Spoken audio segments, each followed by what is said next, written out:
अस्सलाम वालेकुम। The great math academy में आपको खुशामदीद कहता हूँ। आज के इस लेक्चर में हम सेकंड ईयर मैथ की बहुत ही इंपॉर्टेंट एक्सरसाइज 2.7 को हम स्टार्ट करेंगे। एक्सरसाइज स्टार्ट करने से पहले कुछ बेसिक चीज़ें हैं वो आपने पहले समझनी है और उसके बाद हम एक्सरसाइज को स्टार्ट करेंगे। देखिए, अगर आपके पास y is equal to F of X कोई भी फंक्शन है, ठीक है। अब पिछली एक्सरसाइज में जितने भी आपने क्वेश्चंस किए हैं उसमें जस्ट आपने y का पहला डेरिवेटिव ही फाइंड किया है, ठीक है।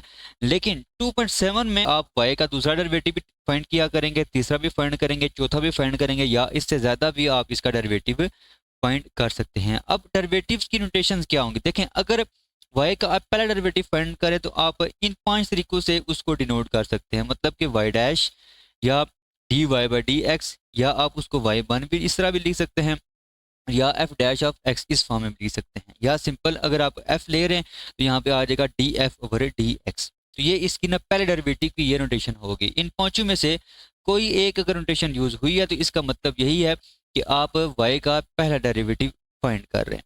सिमिलरली अगर वाई का दूसरा डेरिवेटिव फाइंड करें तो उसको आप डिनोट कर सकते हैं वाई डबल डैश, या आप इसको लिख सकते हैं D square Y over D X square, ठीक है। या आप y2 लिख सकते हैं, या अगर आप f के फॉर्म में लिखें तो आप इसको इस तरह लिख सकते हैं। सिमिलरली आप y का तीसरा डेरिवेटिव भी आप डिनोट कर सकते हैं, और अगर आप उसको जनरलाइज फॉर्म में लिखें तो आप उसको इस फॉर्म में लिख सकते हैं। जनरलाइज का मतलब ये है कि n की वैल्यूज आप यहाँ पे चेंज करते जाएं, उतना जो है वो डेरिवेटिव यहाँ पे आता जाएगा। मतलब अगर आप y10 फाइंड करना चाहें तो n की जगह आप यहाँ पे क्या लिखेंगे, 10 लिखेंगे, तो ये इसका 10th डेरिवेटिव आ जाएगा।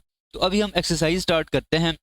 बेसिकली जो डेरिवेटिव्स के फार्मूले हैं वो जस्ट वही जो आप पहले डिस्कस कर चुके हैं हम वही यूज होंगे, लेकिन जस्ट आपको यहाँ पे नोटेशन का पता होना चाहिए। तो स्टार्ट करते हैं 2.7। क्वेश्चन नंबर 1 है आपके पास, find y2 if y is equal to 2x power 5 minus 3x power 4 plus 4x power 3 plus x minus 2। मतलब कि आपने ये जो y गिवन है आपको पहले पार्ट में, इसका आपने दूसरा डेरिवेटिव फाइंड करना है। तो स्टार्ट करते हैं। देखें, अगर आप इसका पहला डेरिवेटिव फाइंड करें तो यहाँ पे आ जाएगा y1, और ये आ जाएगा D by D x 2x power 5 minus 3x power 4 plus 4x power 3 plus x minus 2।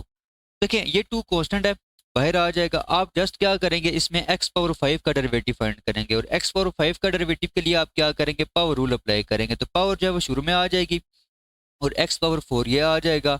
अच्छा, जब आप इसका डेरिवेटिव फाइंड करेंगे तो यहाँ पे -3 आपका कांस्टेंट है, आप जस्ट फाइंड करेंगे x पावर 4 का डेरिवेटिव। तो x पावर 4 के लिए आप क्या करेंगे, 4 जब शुरू में आ जाएगा और x की पावर में से आप एक कम कर देंगे, तो यहाँ पे 4 माइनस 1 वो सिंपल क्या आ जाएगा, यहाँ पे 3 आ जाएगा। इसी तरह ये 4 कांस्टेंट है, ये बाहर आ जाएगा। आप जस्ट फाइंड करेंगे डेरिवेटिव x पावर 3 का, तो 3 शुरू में आ जाएगा और x पावर 3 माइनस 1, और वो आ जाएगा सिंपल 2 प्लस, और x का डेरिवेटिव आपको पता है कि वो सिंपल क्या होता है, 1 होता है। और यहाँ पे -2 लिखा हुआ है, -2 का मतलब है कि ये कांस्टेंट है, और कांस्टेंट का डेरिवेटिव सिंपल 0 होता है। अच्छा, उसके बाद देखें, अब इसको मल्टीप्लाई कर ले तो ये आ जाएगा y1 is equal to 10x power 4 minus 12x power 3 plus 12x power 2 और प्लस 1, ये चीज़ आ जाएगी। अब ये पहला डेरिवेटिव आपने यहाँ पे फाइंड कर लिया है। अब आपने इसका दूसरा डेरिवेटिव फाइंड करना है, तो दोनों तरफ आप डेरिवेटिव अप्लाई करें। तो लेफ्ट हैंड साइड पे आपका सिंपल आ जाएगा y2, और राइट हैंड साइड पे आपका आ जाएगा d by D x 10x power 4 minus 12x power 3 plus 12x power 2 और प्लस 1, ये चीज़ आ जाएगी। अच्छा, अब ये 10 कांस्टेंट है, ये बाहर आ जाएगा। आपने जस्ट डेरिवेटिव लेना है x पावर 4 का, और x पावर 4 का जब डेरिवेटिव लेंगे तो 4 शुरू में आ जाएगा और यहाँ पे आ जाएगा x पावर 3। सिमिलरली यहाँ पे -12 कांस्टेंट है, बाहर आ जाएगा। आपने जस्ट डेरिवेटिव लेना है x पावर 3 का, तो ये आ जाएगा 3x पावर 2, मतलब कि 3 में से आप 1 माइनस करेंगे तो यहाँ पे आ जाएगा सिंपल 2। सिमिलरली 12 कांस्टेंट है, ये बाहर आ जाएगा, और आप x स्क्वायर का डेरिवेटिव देंगे, और x स्क्वायर का डेरिवेटिव क्या होता है, सिंपल 2x। और 1 कांस्टेंट है, कांस्टेंट का डेरिवेटिव क्या होता है, 0। तो ये आ जाएगा y2 is equal to 10 multiply by 4, 40 आ जाएगा, x power 3 minus 12 multiply by 3, ये आ जाएगा 36, और x square plus 12 multiply by 2, तो ये आ जाएगा 24x। तो ये इस क्वेश्चन का आंसर आ जाएगा। क्वेश्चन नंबर 1 का पार्ट 2 है आपके पास, y is equal to 2x plus 5 whole power 3 over 2। और इस क्वेश्चन में भी आपने y2 फाइंड करना है। मेन आपने y का दूसरा डेरिवेटिव फाइंड करना है। तो फर्स्ट डेरिवेटिव फाइंड करने के लिए आप दोनों तरफ डेरिवेटिव अप्लाई करेंगे। तो ये आ जाएगा y1 is equal to D by D X into two X plus 5 whole power 3/2। अब बेसिकली हम यहाँ पे पावर रूल अप्लाई करेंगे। पावर रूल क्या होता है कि अगर आपके पास कोई भी फंक्शन है और उसकी पावर n है, और पावर रूल ये होता है कि पावर जो है इसकी शुरू में आ जाती है और फंक्शन की पावर में से आप एक माइनस कर देते हैं, और जो भी फंक्शन यहाँ पे लिखा होता है उसका डेरिवेटिव आप साथ मल्टीप्लाई करते हैं।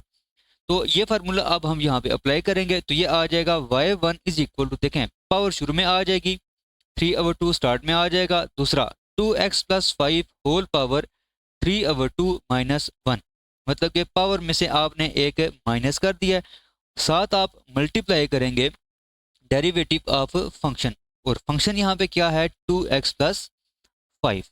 ठीक है, तो ये चीज़ आ जाएगी। अच्छा, अब एक और चीज़ के 3/2 माइनस 1 ये किसके इक्वल होता है? देखें अगर आप एलसीएम लें तो ये आ जाएगा 2, 3 माइनस 2, तो ओवरऑल ये आ जाएगा 1/2, मतलब कि यहाँ पे जो पावर लिखी हुई है वो किसके इक्वल आ जाएगी? 1/2 के इक्वल आ जाएगी।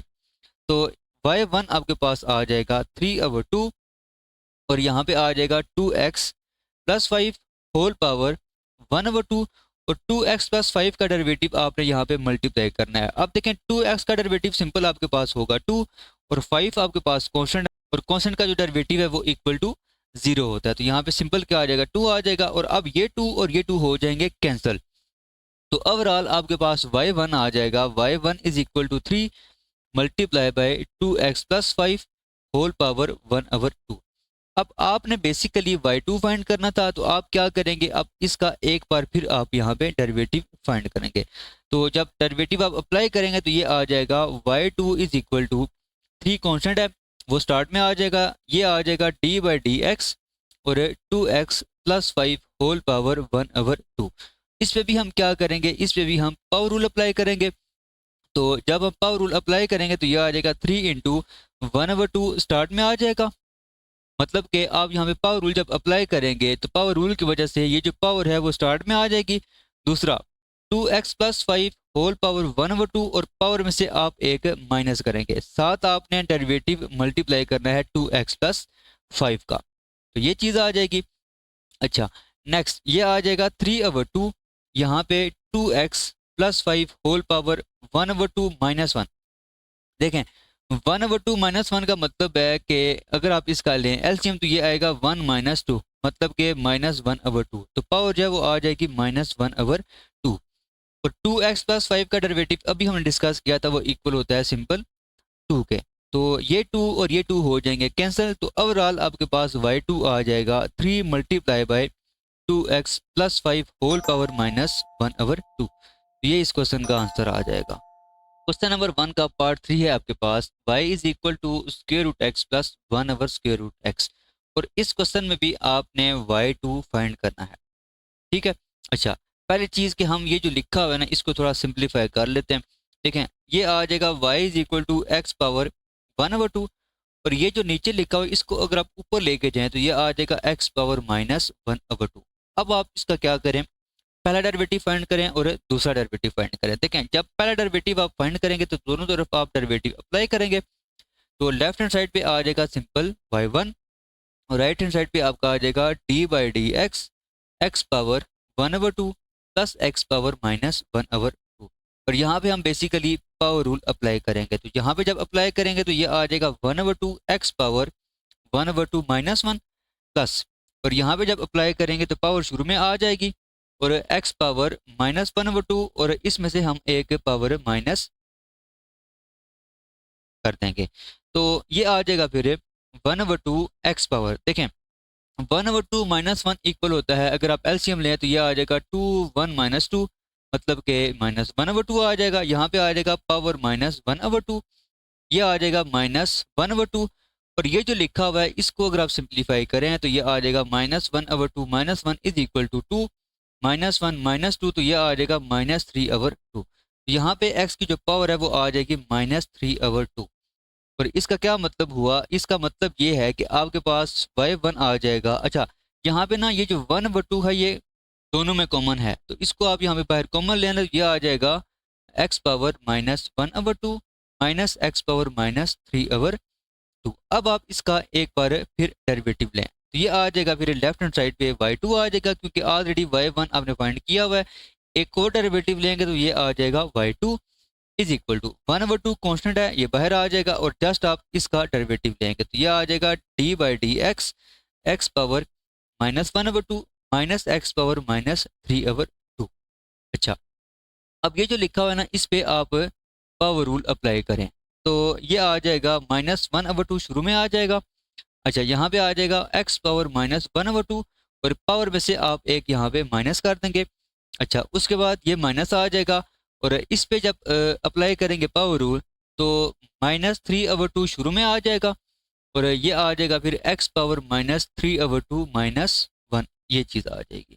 y2 आपके पास आ जाएगा y2 is equal to 1/2 minus 1/2 X power minus 1/2 minus 1, और ये इक्वल आ जाएगा -1/2 minus 1 is equal to LCM लें, ये आ जाएगा -1 -2 इज इक्वल टू -3/2। तो यहाँ पे जो पावर है वो आ जाएगी -3/2।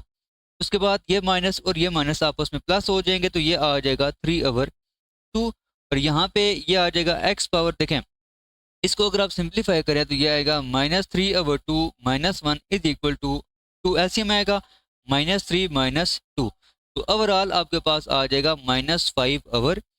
तो यहाँ पे जो x की पावर है वो आ जाएगी -5/, तो ये इस क्वेश्चन का आंसर आ जाएगा।